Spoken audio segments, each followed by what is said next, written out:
So hello, recently I have played Assassin's Creed 1. So जिनको नहीं पता तो ये हिस्टोरिकल जॉनरा में सबसे पॉपुलर गेम सीरीज है, जिसमें अलग अलग हिस्टोरिकल सेटिंग्स में हम उस टाइम के एनवायरनमेंट को देख सकते हैं, सोसाइटी को देख सकते हैं और उस टाइम में जी सकते हैं। तो जो असैसिन्स क्रीड 1 है वो सेट है थर्ड क्रूसेड्स में, जो कि सबसे इम्पोर्टेंट क्रूसेड था जो जितने भी हुए उनमें से। गेम में बहुत सारे हिस्टोरिकल प्लेसेस, सिटीज वगैरह है।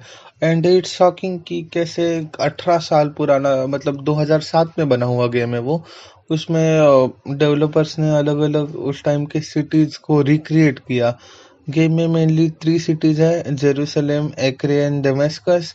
और 3 सिटीज के बीच में ट्रैवल करते वक्त भी बहुत सारे अलग अलग लोकेशंस है। और हमारा जो मेन असैसिन्स का हेडक्वार्टर्स है वो मैसाफ करके कुछ तो सिटी थी, उसमें था। और बहुत बड़ा मैप है वैसे देखा जाए तो 18 साल पुराने गेम का। तो इसमें हम स्टोरी फॉलो करते हैं एक असैसिन की, जिसका नाम है अल्ताइर। अब ये असैसिन्स कौन है, असैसिन्स क्रीड क्यों बनी है, इस सब के ऊपर पूरा गेम सेट है। एंड देखो, असैसिन्स क्रीड सीरीज में 15-16 गेम है और भी आ रहे हैं। तो if you want to get into Assassin's Creed तो this game is must play. क्योंकि भले ही नए गेम्स में मैप अच्छे हो, ग्राफिक्स अच्छे हो, पार्कोर वगैरह अच्छा हो, बट जिस लेवल की नरेटिव बिल्डिंग और डायलॉग्स वगैरह लिखे हैं असैसिन्स क्रीड 1 में, उस लेवल को कोई और गेम मेरे अकॉर्डिंग तो ये नहीं कर पाएगा, सरपास नहीं कर पाएगा। क्योंकि ये जो असैसिन्स क्रीड 1 है वो पूरे सीरीज का फिलोसॉफिकल पॉइंट ऑफ व्यू रखता है हमारे सामने। So there are two secret organizations in story. First are assassins, second are Templars. And if you don't know, ये दोनों ग्रुप्स हिस्टोरिकली भी एग्जिस्ट किए हैं। और वैसे उन दोनों में से दुश्मनी वगैरह नहीं थी या फिर उनके गोल्स ऐसे नहीं थे जैसे गेम में बताए हैं। बट या ये दोनों ग्रुप हिस्टोरिकली बहुत रेलेवेंट रहे हैं। आज की जो मॉडर्न बैंकिंग सिस्टम है उसको ऐसा माना जाता है कि क्रूसेड के समय टेम्पलर्स ने ही स्टार्ट किया था और वो ही इवॉल्व होते होते आज की बैंकिंग सिस्टम बनी है। वेल, हिस्टोरिकल फैक्ट असाइड, वैसे हिस्टोरिकल सेटिंग में ये गेम अपनी अलग से फैंटेसी स्टोरी लाइन ये करती है, बताती है। सो गेम दो टाइमलाइंस में चलती है, एक है करंट टाइमलाइन एंड एक है हिस्टोरिकल टाइमलाइन। तो करंट टाइमलाइन में हमारा जो मेन कैरेक्टर है उसके एंसेस्टर्स असैसिन होते हैं और हमारे मेन कैरेक्टर को एक साइंटिस्ट का ग्रुप किडनैप करके लाता है ताकि वो उसके थ्रू उसके एंसेस्टर के मेमोरी को रिलीव कर सके और उससे कुछ तो इन्फॉर्मेशन निकाल सके। जो इन्फॉर्मेशन अगर मैंने आपको बता दिया तो वो स्पॉइलर होगा, तो मैं नहीं बताऊंगा। ये सब चीज़ें वो अचीव करते हैं एक डिवाइस की मदद से जिसका नाम है एनिमस, जिसके अंदर जाने के बाद वो अपने सारे एंसेस्टर की मेमोरीज को अनलॉक कर सकता है और रिलीव कर सकता है। एंड जिस तरह से वो साइंटिस्ट एनिमस की टेक्नोलॉजी को एक्सप्लेन करता है, एक टाइम पे हम भी सोचने लगते हैं कि yeah this does make sense. Now spoiler alert. तो if you talk about actual game, तो इसमें हमारा काम है बहुत सारे अलग अलग जगह पे जाके वहाँ के मेन मेन जो टेम्पलार्स के लीडर्स है उनको मारना।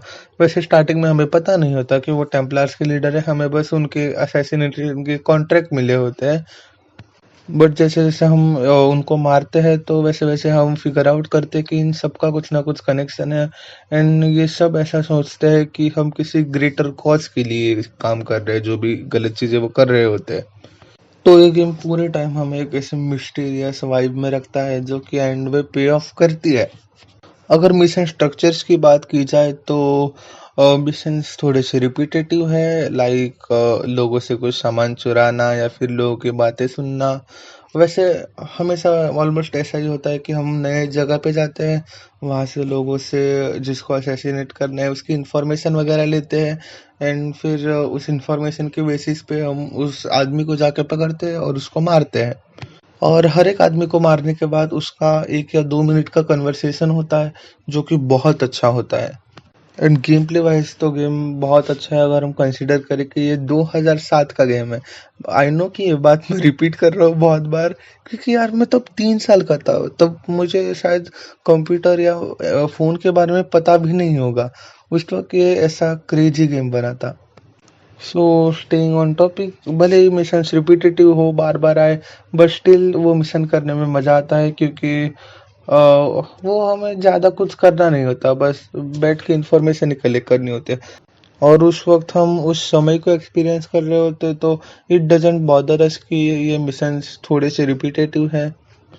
And only thing I find annoying about Assassin's Creed 1 is कि एंडिंग में हमारा पूरा गेम प्ले बस स्वॉर्ड फाइट पे बेस्ड है।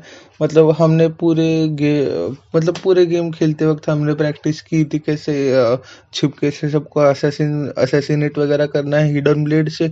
और एंड में हमें लाइक 100 150 और कितने न जाने कितने लोगों से स्वॉर्ड फाइट करनी पड़ती है। और इट्स नॉट लाइक कि हम आगे जाके भाग सकते हैं, हमें कंपलसरी करना ही पड़ता है वो स्वॉर्ड फाइट आगे जाने के लिए।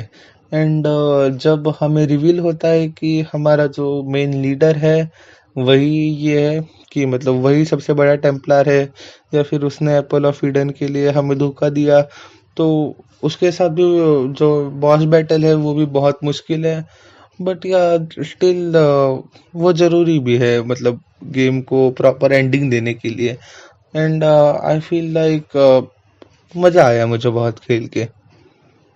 It was worth it. अगर आपको भी Assassin's Creed सीरीज में एंटर करना है तो this game is good entry point, क्योंकि नैरेटिव बिल्डिंग वाइज इससे अच्छा काम कोई और Assassin's Creed नहीं कर सकता। अगर आपने गेम खेल रखी है तो मुझे कमेंट में बताइए कैसी लगी आपको गेम। और अगर नहीं खेली है तो खेल सकते हैं, अगर आपको हिस्टोरिकल गेम्स पसंद है। तो आज के लिए बस इतना ही, बाय बाय।